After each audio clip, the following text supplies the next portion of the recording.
नमामि शम्भुं पुरुषं पुराण नमामि सर्वज्ञमपारभावं नमामि रुद्रं प्रभुमक्षयं तं नमामि शर्वं शिरसा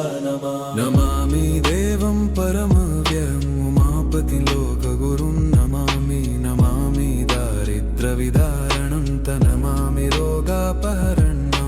नमामि कल्याणमचिन्त्यरूपं नमामि विश्वोत्थबीजरूपं नमामि विश्वस्थितिकारणं नमामि संहारकरं नमामि गौरीप्रियमव्ययं तं नमामि नित्यं क्षरमक्षरं तं नमामि चिद्रूपममेयभावं त्रिलोचनं तं शिरसा नमामि कारुण्यकरं भवस्य भयङ्करं वापि सदा नमामि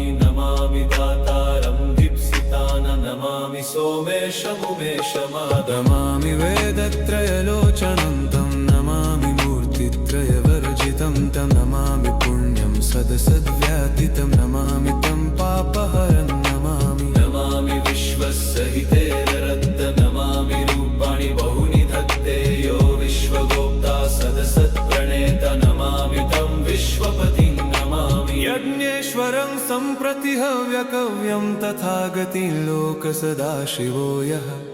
आराधितो यश्च ददाति सर्वा नमामि दानप्रियमिष्टदेवं नमामि सोमेश्वरं स्वतन्त्रम् उमापतिं तं विजयं नमामि